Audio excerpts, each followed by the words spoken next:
Welcome, ladies and gents. Chris Andre here. Let's talk boxing. As you can see, I've got a very special guest. Base, the kid, is back on. You guys know Base. He's been on before. In fact, Base, the last time we had a debate, we were actually talking about Anthony Yarde. And I want us to talk about the light heavyweight division again. Before we get into that, though, let me just say this. That little debate we had, just to refresh everybody's memory, after the Beterbiev fight, I felt that Anthony Yarde had proved himself to be of a world-class level. I felt that Beterbiev and Bivol are above world-class. They're elite. And to give that sort of display to me shows that at most you're one or two levels below that. You're in the world-class sort of bracket.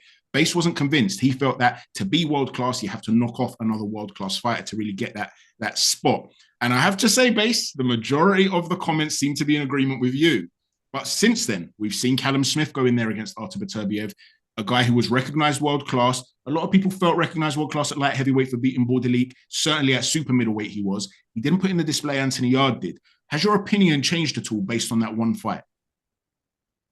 My overall opinion, no, hasn't changed. What I will say is, I guess the loss of Anthony Yarde has aged a little better because he did a little better than Smith did. But that's not a defining factor because ultimately his style to Smith's style aren't that comparable. It's not like if they was like for like, then you could say, okay, yes, he's naturally much better and he should be in a different bracket to where I had him initially. But because they don't fight the same, different dimensions, different styles, all that sort of stuff, it could just be Anthony Yarde's style was a bit more troublesome for Beterbiev than Smith's style because maybe Smith's style is more conventional. But Smith's style looks like it has worked against a better level of opposition previously than Anthony Yarde has. Now, again, the one thing that I said before is I don't know how to judge Anthony Yarde because I can't see the body of work that tells me, okay, you are here, or you are here. All I know is he gets very good knockouts. He puts on dominating, destructive performances against people that realistically are just in there to lose for the most part. He's at least a 70% favorite in the majority of his fights. And the times that he hasn't been a 70% favorite, maybe he's been maybe a slight underdog, or maybe just like maybe a 55% favorite, 60%. He's needed two cracks to get one victory. Whether there's other factors involved, who knows? We can add them, but ultimately they don't change the history books. So with that, like I said, I now still can't put him into another category because he still hasn't got a win there that says to me, all right, I definitely know you're here. At this point, I don't know fully if he's European level, if he's British, if he's below that, if he's the kind of person that can raise his game on the big night, but just fall short because there's no pressure. I don't know. So I just need to see something that allows me to concrete say, okay, you are here, or you are world level, you are up there, and that's that. And that's what I want for him. So all these fights that he's taking now, they still frustrate me because he had the great BF showing, and then since then, we're getting two fairly nondescript opponents yet again en route to a potential, maybe another big fight. But there's, again, you would think, okay, don't step back down that far. You didn't need to be out of the ring as long as you were last year. And now you're coming back to this, who no one knows. I've looked at the record. There's guys on the record he actually could have faced that maybe would have been more credible. People that actually beat the guy he's about to fight, who are still undefeated. Maybe take someone's O rather than, this guy. But well, I guess I'll have to wait and see what the performance says and if this guy shows up better than advertised. Yeah, I think you're talking about, I can't remember his name now, but he's an Austrian guy that last beat MARKO NIKOLIC. That's the guy who will be facing next from Serbia, 32-3-0. He's ranked 175th in the world by BoxRec, which is obviously no great shakes. The fight prior to that, he fought Marko Stefanovic, who was rated 233rd in the world by BoxRec. So it's a climb up from there at least. But after the Beterbiev fight, the Stefanovic fight, I kind of gave him as a pass because it was a brutal fight. You want to come back, you want to take a few shots, you want to know what it feels like, and you don't want it to be a risky fight. But I think everybody was hoping that, this would be a moment for Anthony to really step up a little bit more. It seems to be, like you're saying, like the risks he seems to take seem to be all the way up there, then he'll come low, then up there, then come low. We're not really seeing that sort of linear climb. And listen, everybody on this channel knows I really like Anthony Yarde. So I'm far from a hater of Anthony Yarde or Tunde Ajayi. I like that gym. I like him as a fighter. But even someone like me who likes him and wants him to do well, I find it hard to kind of justify these sorts of opponents. Do you think it's something that stunts the development of Anthony Yarde? Or do you think it's more a case of he's learning in the gym, he is improving in the gym, but what they're trying to do is maybe manufacture a path and say, look, there are a lot of big money fight opportunities there for us. the Buatsi fight and so on and so forth. Let's raise the stock of Anthony without taking too many risks, and maybe we can sort of meet Buatsi next for a big money fight, or how do you see it? No, I definitely think a path is being manufactured, and it's almost like a path of least resistance until such a time as where you have to take a test.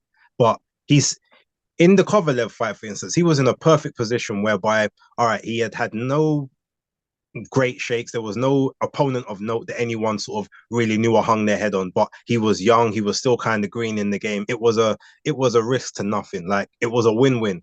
Either he wins the fight, or even if he loses, he'll gain some experience. But no one really expected him to do the business because he's young. Hasn't been at that level. And he gave he had one great round in the fight. Obviously, it ended how it ended, but no one really said anything because they know he's never been there. So then obviously he comes back in Spain with the 448-3 opponent, who was initially, I think, a super welterweight that they brought up to light heavyweight. And you say, all right, so you did that just to get back in the rankings. Okay, fine. After what happened with Kovalev, then obviously you get the whole thing with Dex Spellman after Lyndon Arthur faced him, then the Lyndon Arthur thing, going through all of that. And then you say, okay, well, you had that Lyndon Arthur test. Now, yes, you came back and you done brilliantly after the loss. But from there, rather than go and maybe just build one more just to make sure that you're finely tuned, you took a timeout. You waited on your laurels for the next big test, and then that failed. It was a better performance than the Kovalev fight, but it was still I guess a hiding to nothing, because you still hadn't shown that you haven't shown those levels. You haven't been there. So you've done that. Now you've obviously lost that one. Now you've come back again to more nondescript opponents to manufacture a several win streak so that you can then get into another big fight. But there needs to be a level of progression that shows that definitely I am at this level. Because if you're at that level, realistically, if you truly know that you're at that level, no one's saying that you must be fighting like the elite guy after elite guy after elite guy every year, but your level of competition should always be better than essential, like, proper journeyman or guys with maybe padded records. You should be able to mix it up with a good level of opponent each time to show that, yes, I am here, and then you take those really big money fights afterwards. And I do think it's just been a case of, let's just get some wins so that we're coming basically back off of a win streak into the next fight, so we've got more leverage or more power. The problem is, if he loses again, I don't think you can do the same tactic. You're going to just have to go big fight after big fight after big fight, because people are already skeptical of the moves that have been made now. Even big supporters can't really defend it. So if you lose again in another big-ish fight, after all of these, then from that point, the criticism is going to be, right, well, then you're just not it. So the only way you can get that back is to then go big fight, and at least win one of them. That's kind of the way I would see it.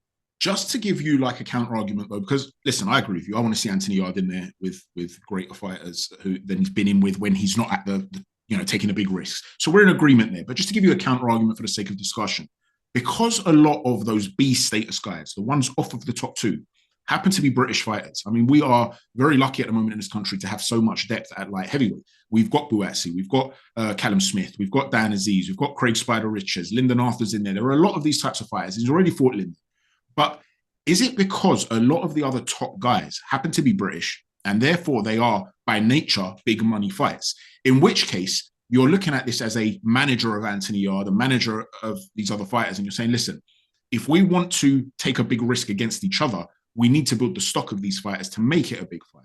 In other words, there's no point in me going and taking a big risk against Joe Smith Jr., who might not be any better, for instance, than Joshua Buatsi, when I can fight Buatsi instead, but that requires some build-up. In which case, I have to fight guys that are a little bit lesser. Do you think there's maybe a little bit of that, though, as an excuse for what is happening?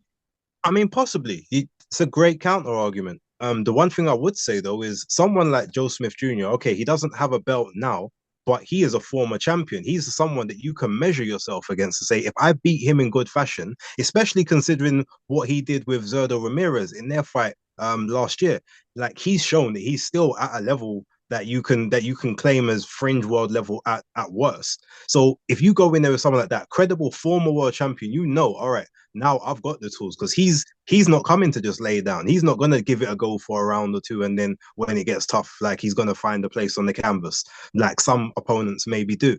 He's coming to win. So you're either gonna have a hard fight, or you're gonna have a fight that you make look easy, and therefore really show yourself to be of that level. So even though a lot of the big money fights are the British ones, I get that.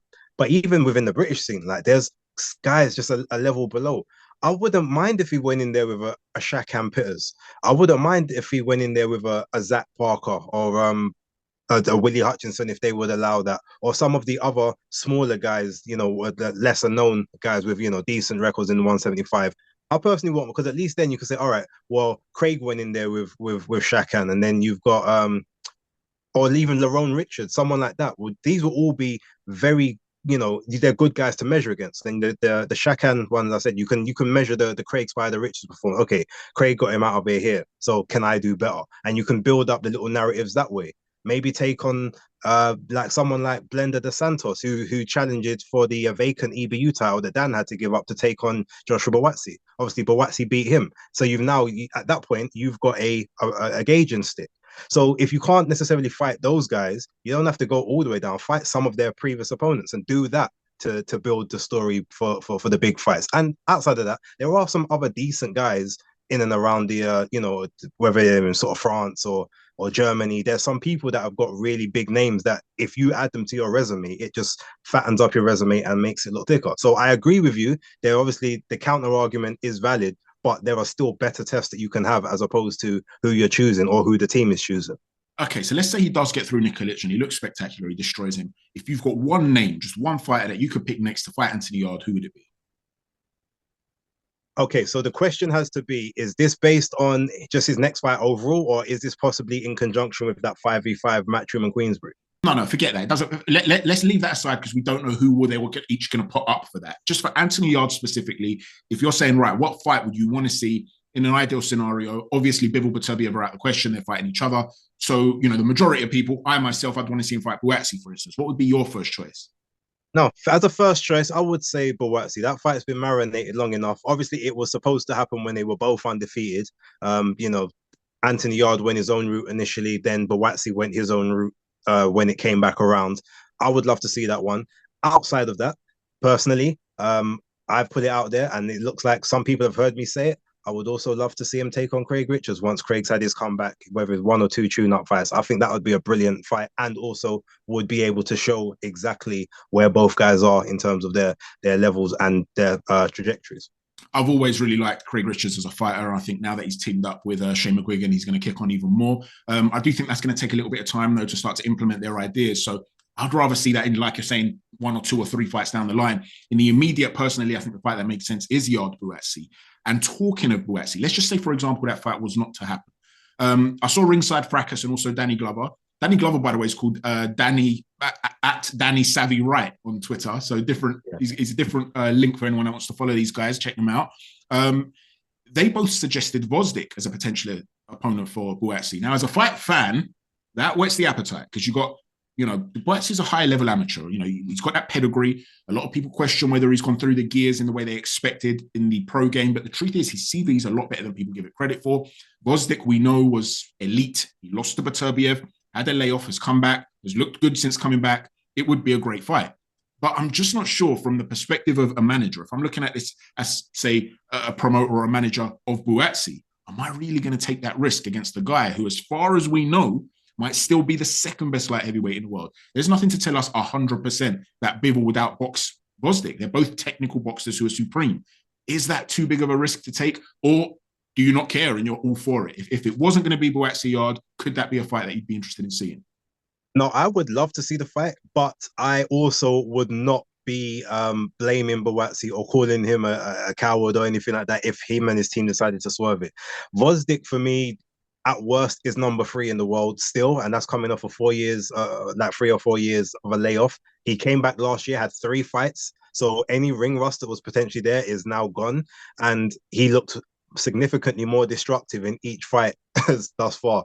So yeah, that's I could totally understand you not taking that. The only way that one makes sense is if it was on like a Canelo Alvarez undercard, because obviously he is signed with Eddie Reynoso at this point in time. Eddie's managing him, so I could maybe say, okay, you could have that as like a chief support, and you get a big exposure in the States. If it was, if they said, okay, well, this will also put you for a mandatory of this title, or maybe the interim world title for one of the other belts will be on the line or something at light heavyweight, and then obviously that you can use that to elevate yourself to full champ should one of the others decide to vacate rather than ultimately defend or give up a title in terms of another big money fight. I would love to fight, but I have no illusions in my mind that Buatsi is not on Gvozdyk's level. I think the only thing that's going to beat Gvozdyk in that fight is age, but based on what I've seen, I definitely think that he's, if not back to his best, he's not far from it. And I just don't think Buatsi's seen that level. And I don't think any of the British heavyweights have seen, light heavyweights, sorry, have seen that level. And it still may take a little bit to get there. They're gonna have to have a lot of advantages in their on their side to sort of to get through that one, in my personal opinion. So basically what you're talking about is a risk versus reward factor. And one of the things I always say is that you mentioned potentially the, swerving him and how you wouldn't judge him for that. For me, a duck, though, is only a duck if something really makes sense as the next logical fight and you don't take it. If you've got a series of different options, it's not like Gvozdyk's got a belt. It's not like there's been a final eliminator that's been called or anything like that. So it would just be essentially two guys voluntarily fighting each other. I could totally understand why that wouldn't happen. Even though I'm somebody that does want to see B status guys fighting other B status guys, he is, as you say, a proven a guy who was elite. If he's a B status guy now, it's simply because he lost to one of the other elites. It's kind of like in the heavyweight division. Anthony Joshua might not have a belt at the moment, but he's there. Do you see what I'm saying? It's not like it's not one of those B status guys who's not been proven. So it's a little bit different. But talking of the light heavyweight division, let's also talk a little bit about Ben Whittaker. This is a guy that I know you interviewed. I saw your interview with him. Listen, I've been a big fan of Ben's for a very long time. And yet, despite the fact that I'm hearing so many different things about what a good guy he is and what a good guy his son is, the public perception, they've found it a little bit distasteful, shall we say, a lot of the showboating and stuff like that. What is it you make of that? Do you think this is a problem? Can you understand why it's turned some people off? I've seen people give examples saying, look, it's kind of like if you've got an elite level football team who are up against a non-league team in an FA Cup tie, they're winning 5-0 and they're showboating. They see it as disrespectful. You're mocking an opponent who's nowhere near your level. What do you say to those people? I mean, I understand maybe if you look at it from the perspective of, okay, these people aren't on your level, so maybe you don't have to, take the piss as much as you ask, quote unquote. But a lot of it is, he said it himself, it's just him. Half the time he's not even thinking about what he's doing. It's just something that comes out naturally. And because, like yourself, I've seen him do it in all stages of his career, not simply just against these, decorated journeymen or, these knockover jobs to build his resume. I've seen him do it in amateur footage. I've seen him do it in sparring. I've seen him do it at the Olympics. So against, the best of the best when it comes to amateurs. So to me, I've always said I've got no problem with it, nor should I think anyone else have a problem with it, unless when he gets to those higher levels, all of a sudden it stops completely. Then retrospectively, you can maybe say something. But at this point in time, just because he's doing it because he can get away with it. Ultimately, it's something that is entertaining the crowds, entertaining the public. It's drawing your eyes and your attention to him. And for some people, ultimately, it's what's making their night when they go to the events. Because I've heard people say, yeah, an event was dead, and then that just sort of that gave me a jolt, and I was happy after that. The crowds, yeah, and the crowds are coming in earlier now when they know that he's obviously on the bill. Whereas, but when he first couple fights, obviously there wasn't many people in the crowd. Now he's doing it to full crowds. He's gone viral in the States. There's a lot of people over there that love it. Obviously, over here we have a lot of our etiquettes are different to that of other places, but they're very showman. They're very, they are braggadocious, and they want you to know that I'm leagues ahead of you, and that's what they do. So they've gravitated to it. Therefore, that's a market he's now just opened up by doing all of that. And the people over here, you've got half of us that love it, half that don't, but the half that don't still want to watch, because now they're like, oh, look at this arrogant guy. I can't wait for him to get knocked out. Who's he fighting next? Yeah, and then they're just going to back the other guy. So everything he's doing is working to his favor right now. The only time it works until it doesn't. So at that time when he does it and ends up maybe getting chinned or getting floored because of it, then that's when we'll see if it carries on or if it, if it's going to be something that is just done against these lesser opposition. Exactly. And, shout out to Bio, by the way. You can find him at Johnny_Gaffer. He sent me a tweet and he said, Chris, you're spot on talking about the difference in what an American crowd and audience respond to and what they like and what a British one do. Look at this tweet. And he turned me on to a guy called O'Shea Jackson. And he put out this little clip of the showboating. Base, it's reached 9 million views. Yeah. In addition to that, he's gained, according to Sky Sports, 100,000 extra followers, something that he mentioned in his interview with you today. So from a sheer perspective of promotion, this works. But going beyond just that, there's one little thing I disagree about that you said, and that's the idea that if it stops when he gets to the highest level, then people can retrospectively go back and criticize. I don't even agree with that. And I'll tell you why.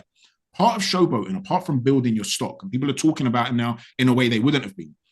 Something that I said recently that Hatman's also said in a video as well, this is part of psychological warfare. Let me give you a little anecdotal example of what I'm talking about. When I was in school, I went to school with this boy called Farah. And he wasn't the best footballer in the world simply because he didn't have the physicality, to be honest. He was from Somalia. He didn't speak much English. All he would do is smile. And everybody really loved this kid because he would express himself with football. And although he wasn't great, there was one thing he was incredible at. Base. He was a nutmeg specialist. I'm not joking. You think he's lost the ball, he'd find a way to roll his foot over the ball, drag it back, nutmeg you. He'd make you look like a clown. And that big smile of his would become even wider. Now, what that did is it made people afraid to try and tackle him. It made people afraid to try and win the ball. The minute you commit, there's a 50% chance at a minimum you're going to get megged. So what that would do is give him more time on the ball, which actually made him a better player. Well, by the same sort of token, if you're in there against Ben Whittaker and you're thinking, listen, I'm going to start swinging for the fences, and he makes you look like an idiot, you're going to think to yourself, do I release in that same way? Do I commit in that same way? It makes you tentative. Even if he's not been in the ring with you and he's doing it against journeyman, when you're a bigger name, when you're one of those top 10 guys and you're going to step in the ring, you don't want to appear like an idiot. And a lot of people might say, yeah, but do those fighters think that way? There are a lot of boxers who will be involved in a fight and they're behind on the scorecards against a boxer puncher, and they almost say to themselves, you know what, I'm going to lose this fight on points, almost like a moral victory, rather than swing away and risk getting knocked out. It's the same sort of thought process, potentially. I don't want to look like an idiot, so I'm just going to have to basically accept the fact that I'm in there against a guy who's a little bit more skilled. And that is part of psychological warfare. So how can you take that away from him if that's what a potential aim is? Do you see what I'm saying, Base? It's part of his game. No, I get you. And when I'm saying if it stops, what I mean is like if it stops in totality. So I'm not saying he's going to be spinning around on one foot or everything, but if he's still doing something those, it's what I'm saying. As long as it's not a case where now he's just this perfect technical boxer and he doesn't do anything at all, then that's when I would be like, okay, now I feel as if you were maybe just picking on low hanging fruit. But that was my thought process there. And just to obviously show you, O'Shea Jackson Jr., that's Ice Cube's son. So that's why it was such a big deal, because he's a big movie star at this point as well. So that's why it got so much traction. See, I'm clueless when it comes to celebrities. Like, yeah, that's the point.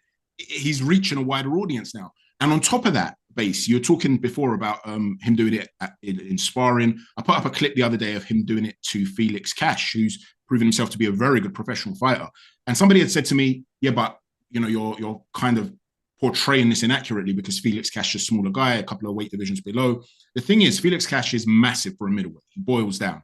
The natural size disparity isn't that great, but even if it was, if he was using height and reach and keeping him at the end of a long jab and therefore he couldn't get close, or if he was too big and he was wrapping him up and leaning on him, or he was punching too hard so Felix Cash was tentative, then you could criticize the showboating. Instead, you're talking about a guy who's standing at mid-range and changing levels, changing directions, spinning off and making him miss.